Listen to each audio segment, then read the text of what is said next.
I'd like to read to all of you a paper that I'll be giving today for the 23rd annual Vaishnava Christian Dialogue that's been held in Washington, D.C. and in Maryland for the last 23 years now. So this is a paper. The title is Union with God, Separation from God. And I will begin with a few prayers. Om Jnana-timirandasya Jnananjana Salakaya Chaksun Militam Yena Tasmai Shri Gurave Namaha Shri Chaitanya Manobhistam Stapitam Yena Bhutale Swayam Rupa Kadamayam Tadati Sapadantikam Nama Om Vishnu Padaya Krishna Prestaya Bhutale Srimate Bhaktivedanta Swaminiti Namane Namaste Sarasate Deve Gauravani Pracharine Nirvishesha Sunyavadi Paschatya Deshatarine Mukam Karoti Vachalam Pangolangayate Girim Yat Kripastamahang Bande Shri Gurun Dinataranam Vanchakalpatarubhyascha Kripasindhu Bhaevacha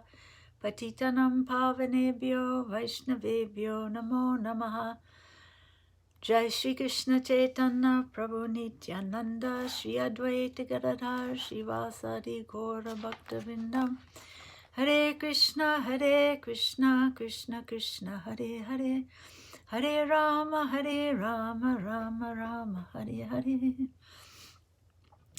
In this paper, I'd like to ask you to visualize a continuum of consciousness.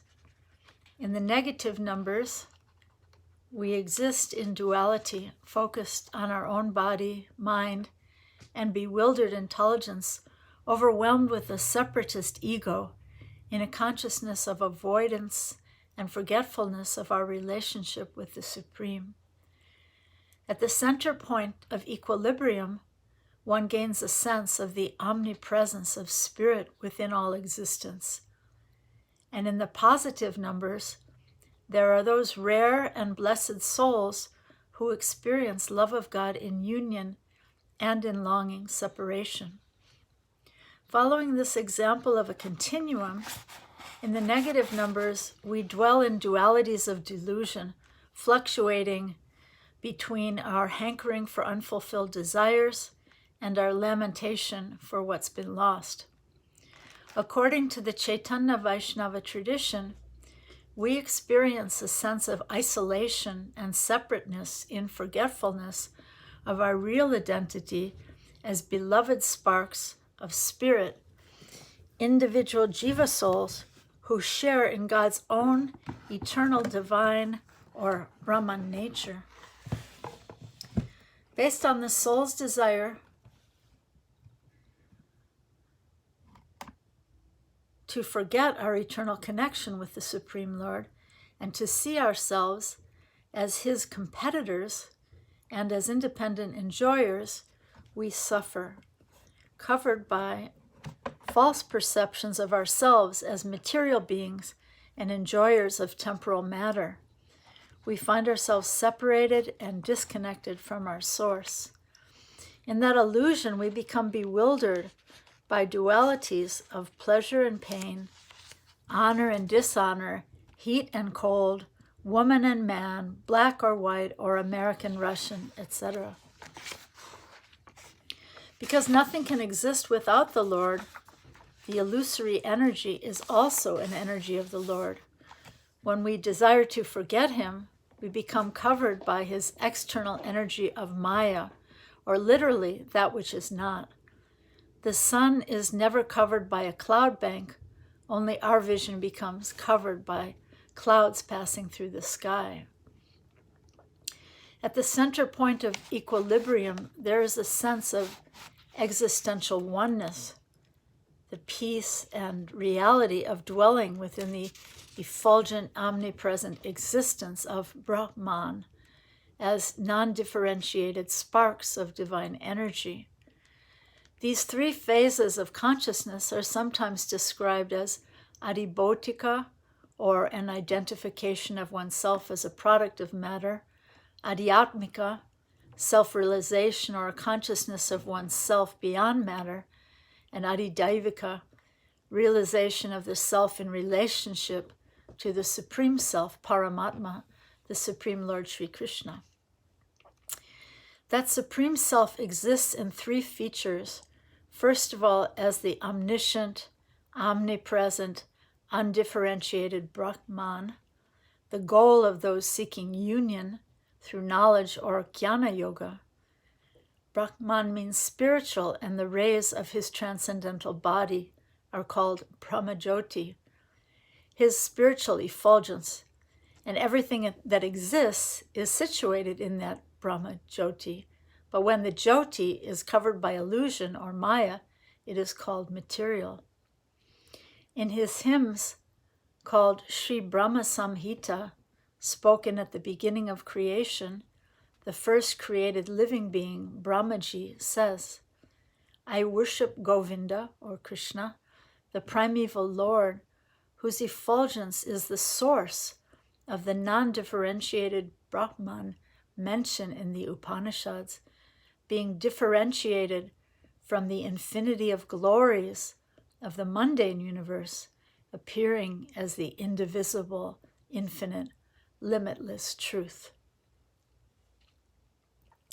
The second feature of the Absolute is as the Supersoul, or Paramatma, who travels in the heart of every individual Atma, or Jivatma, every living being, as the inner guide, fulfilling our desires and directing us to turn to him, if we so desire to hear his direction in that still small voice. This feature of the Absolute is generally the goal of those seeking mystic perfections on the path of yoga. And finally, as the Supreme Person, or Bhagavan, although unseen, he owns, controls, and pervades all things as the Supreme Enjoyer, Supreme Proprietor, and dearmost friend of all living beings. He is called Akila Rasamrita Murti, the very form of the highest bliss, filled with all rasas, or tastes of sweetness in relationship. Awakening love for this Supreme Person is the ultimate goal of those on the path of Bhakti Yoga. In the first stages of God realization, those who shelter in the Lord exist in the positive numbers of his internal energies of Sandini, eternal existence, Samvit, divine knowledge or cognizance, and especially Ladini, or spiritual pleasure. Sheltering in these internal energies, there is realization of joy in active, loving service, experiencing rasa, or a sweet taste, as servant, friend, parent, or lover in a reciprocal relationship with the Lord. This sense of loving God in a variety of relationships is called love of God in union. But there exists another degree of love, a higher pitch of love. Moving into the higher realms of positive numbers, beyond the passive sense of oneness and the active mood of love and service, there exists a mood of longing, a mood of love in separation that eclipses even the mood of love in union. This mood of love is exemplified and recommended by Sri Chaitanya Mahaprabhu and his followers in disciplic succession. This mood is rooted in humility and longing. It is not a complacency of having attained or arrived, but rather a mood of longing for God. Where is Krishna? Where is Radhika? Where is Vrindavan? I have not attained the Lord of my life. This is the inner mood of holy yearning of the Vaishnava Bhakta, or devotee, the intense desire caused by a mood of separation. While externally maintaining the daily sadhana, or practice of regulated service, this is the internal fire that burns away all unwanted things from within the heart of the serious practitioner, or sadhaka. Here is a prayer from the Vrindavan Mahimamrita that exemplifies this mood. Alas, when will I chant the holy name of Krishna with a choked voice? When will tears of love flow from my eyes and make the earth wet? Alas, when will I lament in this way while wandering under the trees of Vrindavan? Being absorbed in such a mood, when will I suddenly see my beloved Lord in front of me? When will I see and offer my repeated obeisances to Krishna, whose bodily hue is like sapphire, and to Sri Radha, whose bodily hue is like gold? There's a story told in Sri Chaitanya Charitamrita that draws a sharp contrast between this mood of longing separation and the more impersonal self-identification of oneness in Brahman realization. The great Madhavendra Puri was the highest exemplar of this mood of love and separation, or Vipralamba Seva. Sri Chaitanya accepted initiation from Madhavendra Puri's humble and pure disciple, Sri Ishwara Puri, who had performed the most menial tasks in service to his guru in his final days. But Madhavendra Puri had another disciple named Ramachandra Puri, who was accustomed to fault-finding. When Madhavendra Puri was at the last stage of his life, Ramachandra Puri came to where he was staying. Madhavendra Puri was chanting the holy name of Krishna, and sometimes he would cry, being overwhelmed by moods of longing separation. "Oh my Lord, I did not get shelter at Mathura." Then Ramachandra Puri, who had no realization or experience of these rare and esoteric moods of love and separation, was so foolish that he fearlessly dared to instruct his spiritual master. "If you are in full transcendental bliss," he said, "you should now remember only Brahman. Why are you crying?" According to Bhagavad Gita, a Brahman realized person neither laments nor aspires for anything. This is the state of equilibrium that exists beyond the negative numbers of mundane egotism, but with no experience or realization within the realm of positive spiritual emotion. Not knowing why Madhavendra Puri was crying, Ramachandra Puri tried to become his advisor. In this way, he committed a great offense. Ramachandra Puri could not understand that his spiritual master, Madhavendra Puri, was experiencing transcendental separation. His lamentation was not material. Rather, it proceeded from the highest stage of ecstatic love for Krishna. When Madhavendra Puri was crying in separation, "I could not achieve Krishna, I could not achieve Mathura," this was not ordinary material lamentation. Ramachandra Puri could not understand the feelings of Madhavendra Puri, but nevertheless he thought himself very advanced. Hearing this audacious instruction given by his neophyte disciple, Madhavendra Puri, in a profound spiritual agony of separation, greatly angry, rebuked him by saying, "Get out, you sinful rascal! O my Lord Krishna, I could not reach you, nor could I reach your abode, Mathura. I am dying in my unhappiness, and now this rascal has come to give me more pain. Don't show your face to me. Go anywhere else you like. If I die seeing your face, I shall not achieve the destination of my life." In profound humility and longing spiritual lamentation, Sri Madhavendra Puri cried, "I am dying without achieving the shelter of Krishna, and therefore I am greatly unhappy.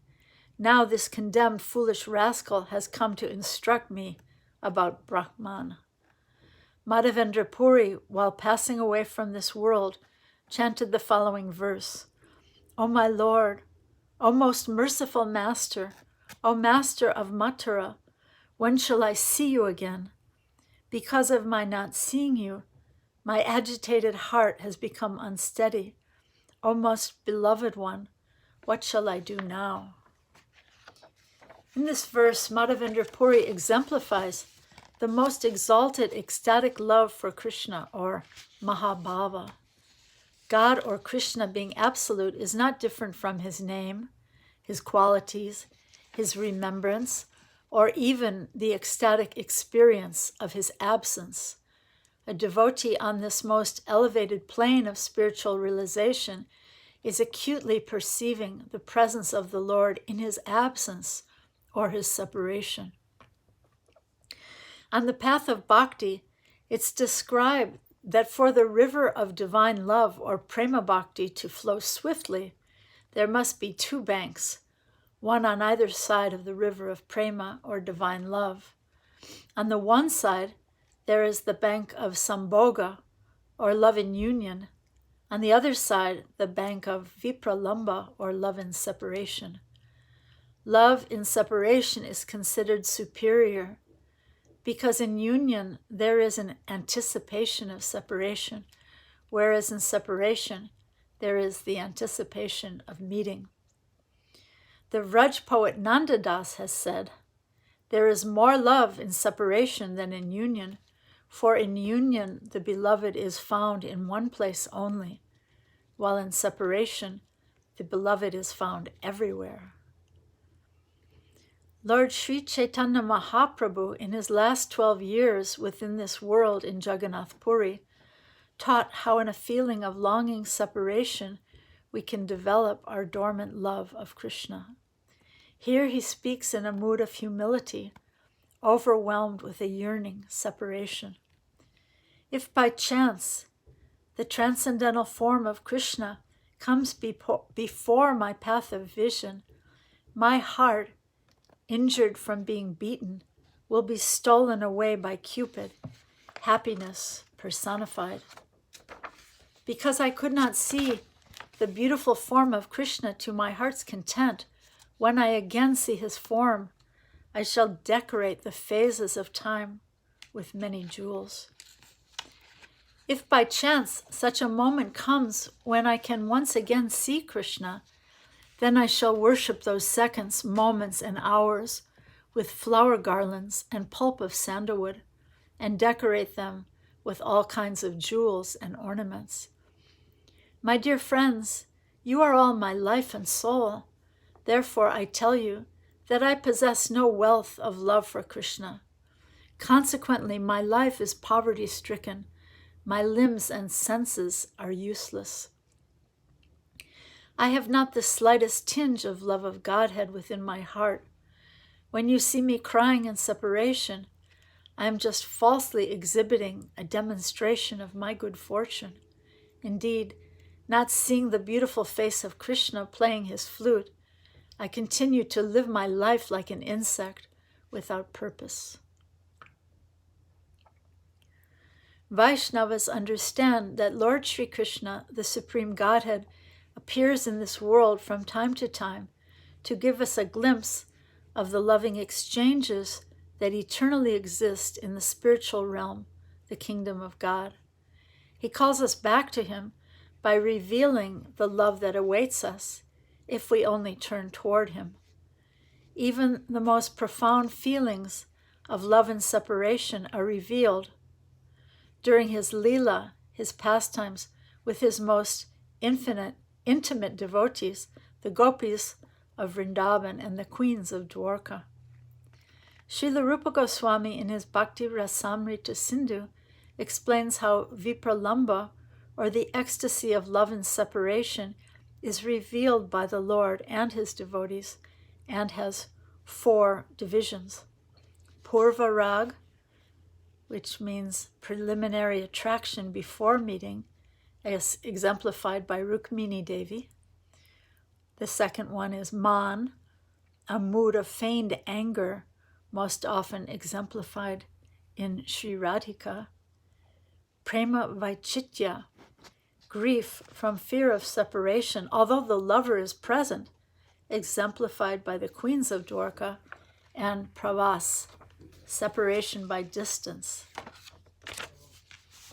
Although she had never seen him, the Princess Rukmini Devi had heard the glories of Lord Sri Krishna from the great saint Narada Muni, who would often visit her father's palace. Here is an example of Purva Rag, attraction before meeting, spoken by Rukmini Devi in her letter to Lord Krishna from the 10th canto of the Bhagavat Purana. And she says, "O beauty of the worlds, having heard of your qualities, which enter the ears of those who hear, I have fixed my shameless mind upon you, O Krishna, O Mukunda. You are equal only to yourself in lineage, character, beauty, knowledge, youthfulness, wealth, and influence. O lion among men, you delight the minds of all mankind. My dear Lord, I have chosen you as my husband, and I surrender myself to you. Please come swiftly, O Almighty One, and make me your wife. My dear lotus-eyed Lord, what is meant for the lion must never be touched by the jackal." And here is a description of man, or feigned anger, as well as pravas, separation by distance, in the mood of separation, from the Lalita Madhava of Srila Rupa Goswami. Radharani looked at the sky. A crow was flying overhead, going toward Mathura. All of a sudden, pointing out that crow, Radharani said, "Hey, crow, here, over here. Are you going to Mathura? Please hear me. Don't go anywhere else. Go directly to Mathura. There you will find a king named Mathuranath or Krishna. When you meet him, pay your respects and give him a message. Whatever message I give to you, deliver to him. Do you understand? If a house is on fire, what is the first duty of the householder? His first duty is that if there are domestic animals, they must be released. You may be burned to ashes, but let them not be burned. My body is like a house which is now on fire, and who has set fire to this house? It is that Krishna who has set this house on fire. Tell him, O crow, tell him, my life is like a domestic animal, prana pasu, but it cannot get out. And why not? This animal cannot get out because there is a very strong bolt on the door. So let Krishna come and unbolt it." Then Radharani told the crow, "If you want to know what is that bolt, I'll tell you. When Krishna left Vrajabhumi, he told us, 'I'll come back. I will come back.' That promise is the very strong bolt. Only with this hope are we surviving. But Krishna is not coming back, so let him come and unbolt it. In other words, let him withdraw his words." And finally, prema vaichitya, when as a natural byproduct of one's extreme love, one feels the distress of separation, even in the direct presence of the beloved. Srila Rupa Goswami refers to this variety of attachment in his Ujjwala Nilmani. Thinking of lotus-eyed Krishna, who was asleep and visible right before their eyes, the queens of Dwarka spoke as if mad, in words devoid of judgment. The queens of Lord Krishna said, "Oh, Kurari bird, you are lamenting. Now it is night, and somewhere in this world the Supreme Lord is asleep in a hidden place. But you are wide awake, O friend, unable to fall asleep. Is it that, like us, you have had your heart pierced to the core by the lotus-eyed Lord's munificent, playful, smiling glances? Dear ocean, you are always roaring, not sleeping at night. Are you suffering insomnia? Or is it that, like us, Mukunda, Lord Krishna, has taken your heart and you are hopeless of retrieving it? My dear moon, having contracted a severe case of tuberculosis, You have become so emaciated that you fail to dispel the darkness with your rays? Or is it that you appear dumbstruck because, like us, you cannot remember the encouraging promises Mukunda, Lord Krishna, once made to you? In Chaitanya Vaishnavism, we worship the combined form of Shri Shri Radha Krishna, the divine feminine and divine masculine in loving relationship. Our bhakti tradition teaches that this is the Adi Rasa, or original loving relationship, that exists in divinity in the spiritual realm. All love in this world is a reflection of their divine loving exchanges. Nothing can exist in this world that does not exist in the original reality in the spiritual realm. And according to our bhakti tradition, all jiva souls are feminine in nature and expanded from Sri Krishna's divine pleasure potency, Sri Radhika. Great renunciates like Nimbarka Acharya, Vishnu Swami, Madhvacharya, Ramanuja Acharya, and Sri Chaitanya revere the divine love of Radha and Krishna that exists beyond any tinge of mundane inebriety. Sometimes scholars, peering in from outside the Vaishnava tradition, are fond of saying that there is no mention or little mention of Sri Radha in the original Vedas. They assert that her name only first appears in the Gita Govinda of Jayadev Goswami in the 12th century and gains more popularity in the Bhakti Renaissance of the 16th century. In fact, the reverence for Sri Radha is esoteric in the Vedas. She has one name, Veda Gopya, which means one who is hidden even in the Vedas. But her name does appear in the Vedas, the Upanishads, and the Puranas dozens of times. For example, this verse is found in the Rig, Sama, and Atharva Vedas. Stotram Radhanam Pate Girvaho Virayasyate. O hero, Radhanath, or Krishna, who is the Lord of Radha, this stotra is very befitting for your glorification and your opulence or vibhuti. Let all these words be true and lovable. Srila Raghunath Das Goswami prays in separation to his worshipful goddess, Sri Radhika.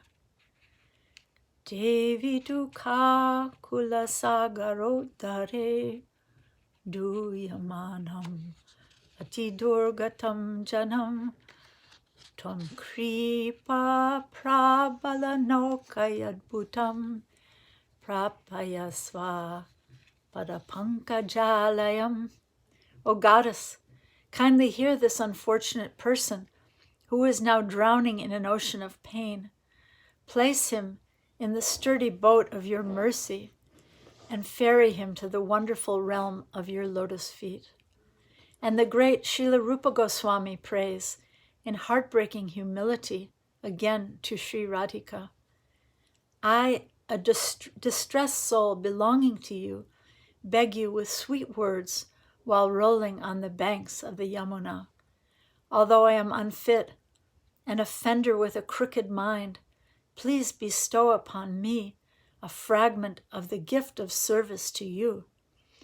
This unhappy soul is not fit to be neglected by you, for you have a butter-soft heart that melts constantly by the warmth of your compassion. In the 2 final verses of his 8 prayers called Sikshastakam, Sri Chaitanya Mahaprabhu describes first this mood of vipralamba, or longing and separation. My Lord Govinda, because of separation from you, I consider even a moment to be a great millennium. Tears flow from my eyes like torrents of rain, and I see the entire world as void. And finally in Sambhoga, or love in union with the beloved. Let Krishna tightly embrace this maidservant who has fallen at his lotus feet, or let him trample me or break my heart by never being visible to me. He is a debauchee after all, and can do whatever he likes, but he is still no one other than the worshipful Lord of my heart. And finally, there's another type of paradoxical separation within oneness at the core of Chaitanya Vaishnavism. That is the intrinsic identity as one, our intrinsic identity as one with God in quality, and yet eternally distinct from his vast infinite greatness. We are infinitesimal sparks, and he is the great fire. A drop of ocean water is of the same quality as the vast ocean, but the tiny drop can never create a tsunami. In Sanskrit, this oneness with indifference is termed achintya beda beda tattva, or inconceivable simultaneous oneness and difference. Here is a poem by the 17th century Marathi poet Tukaram that illustrates this point and points back to our discussion of love in union and love in separation. Can water quaff itself? Can trees taste of the fruit they bear? She who worships God must stand distinct from him. So only then shall he know the joyful love of God. For if he says that God and he are one, that joy, that love shall vanish instantly away. Pray no more for utter oneness with God. Where is the beauty if jewel and setting were one? The heat and shade are two. If not, where is the comfort of shade? Mother and child are two. If not, where is their love? When after they are separated they meet, what joy they feel, the mother and child. Where is that joy if the two were one?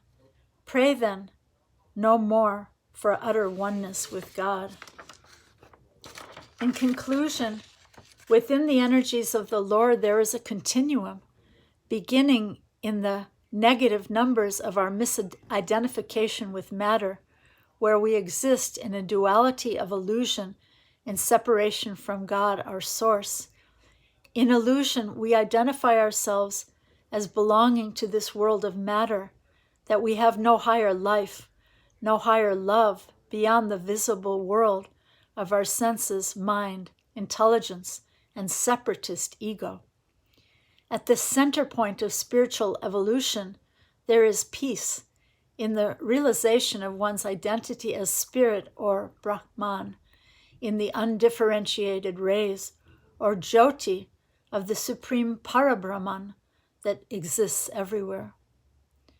And finally, moving along this continuum into the positive realm of loving relationships and service, there exists the highest echelons of love in union and separation.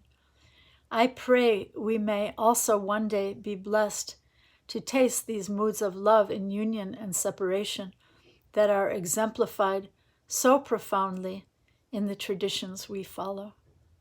Thank you very much.